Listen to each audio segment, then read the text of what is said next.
In a world where hacking is rampant, you'd be surprised to find out that most of the high-profile hacks you hear about are actually not the result of elite, infamous hackers like Kevin Mitnick or the Jester, but are actually the result of very simple yet effective attacks that can be leveraged by just about anyone. So I thought this week I'd make a video on tips and tricks to reduce your chances of being hacked. First, I gotta explain some of the attacks. By and large, most of these attacks are conducted through a technique known as social engineering. That's where the attacker tricks the victim into divulging some sort of information like username or passwords, or performing an action that can result in the particular device being compromised. Most social engineering attacks are targeted, which means that the attacker needs some basic information from you. And unfortunately, we live in an era of oversharing information, especially personal information. We post about our birthdays, we plaster our personal email online, phone numbers, past employers with websites like LinkedIn. And after all, why wouldn't we? It's not like there's companies out there that are caching this information, saving it, and then reselling it to the highest bidder. I picked a friend from Facebook at random and searched for them on one of these many websites. In this case, I'm using Spokeo. And with a click of a button, have a nice little report that lists his address, phones, emails, court records, heck, even his family information, which is actually terrifying, not just from a hacker perspective, but also considering stalkers too. What can someone do with this information? Quite a lot. For instance, once an attacker has your email, whether he found it on one of these meta sites or from like a huge email list, they can try and hit you with a phishing email. Now, a phishing email is just a fake email that looks like it's coming from a legitimate source, but its overall goal is to steal your credentials. On the left, I've got GoPhish, a frighteningly effective phishing email service that sends out phishing emails and hosts the fake login page for me. I'm also using some SMTP magic to spoof my email to make it look like something Facebook would actually send you. And as you can see, it's very convincing. Once the target clicks the link, they get redirected to a fake login page I cloned from Facebook, and once the credentials are provided, they get sent over to GoPhish. And, as you can see, the user gets redirected to legitimate Facebook. They go about their business none the wiser. Now, of course, this can be easily tailored to fit any login portal, be it your bank, your school, you name it. I've covered this topic before, but a huge place hackers like to hunt is public Wi-Fi. It's just too easy to launch a man-in-the-middle attack to intercept non-encrypted traffic, manipulate it, maybe hijack the session, steal our passwords, or even compromise the devices. An example of this is where a network or a device are tricked into thinking that an attacker's computer is the router. As unencrypted traffic gets sent between the attacker and the victim, malicious code is injected. In this case, I've created a fake browser update banner at the top of the site, which when clicked, downloads a malicious HTA file I crafted using Magical Unicorn. That's what the tool is called. I didn't name it. I'm not mad at it. It's perfect, actually, for creating stagers that can evade most anti-malware detection.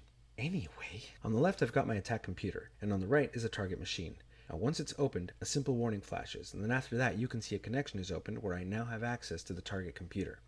Screenshots, webcam access, microphone, files, you name it. The attacker now has full access. You can also easily combine both attacks to create a weaponized phishing email, maybe from your boss or the IT department instructing you to download and install a new patch. But as you can see, when you do, and you open the file, boom, once again the attacker has complete access to your device. The second most common attacks you see are known as password reset attacks. Using information gathered about you from social media posts or metadata sites mentioned earlier, an attacker has the answers to your secret questions. The problem with the password retrieval protocol was that it was designed before your information was being saved and published on the internet.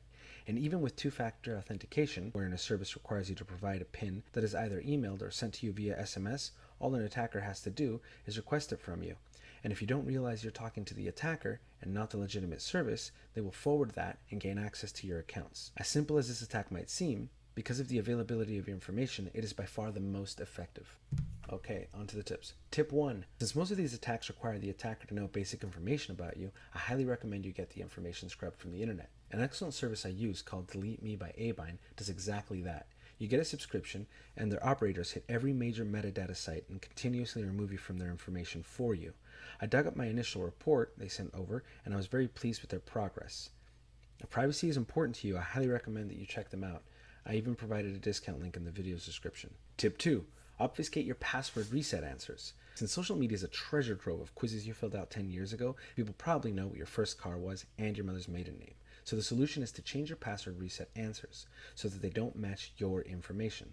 I suggest you pick a random person in your life that you won't forget and use their birthday, their first car, their mother's maiden name. The person will serve as your secret keeper. Just don't tell them about it and make sure it's not somebody that can be easily guessed. Tip 3. While we're at it, change your usernames to a secret email no one knows about. Even if someone manages to guess your info, a hacker cannot password reset attack an account they don't have the username for. This also serves as a false positive. Suppose your Facebook login is 31098h49u@gmail.com, and you receive a Facebook password reset to your regular email you use to keep in touch with friends. Well, now you automatically know that it's fake, since your Facebook is not connected to any email but your secret one. Tip 4. VPN up. To keep your device's internet traffic private and secure, I recommend you get a VPN. Now, a virtual private network, which you can use on your computer, tablets, phones alike, tunnel all your internet traffic through an encrypted channel that goes right to one server. From there, it's routed on your behalf and back again. Bidirectionally, everyone only sees your VPN IP address. This way, no one knows what you're doing, not hackers, not your internet service provider, and if you want, the website you visit doesn't have to know who you are or where your connection is coming from. Through the years, I've tested dozens and dozens of VPNs, and I like ExpressVPN and private internet access the best. I'll go ahead and include links in the description so you can check them out. But among many things, they're logless, meaning that they don't keep records of what you're doing. They're fast and reliable. Hopefully you found all that information useful. Share it with people you think will benefit from it. Thanks for watching, and I'll see you guys soon.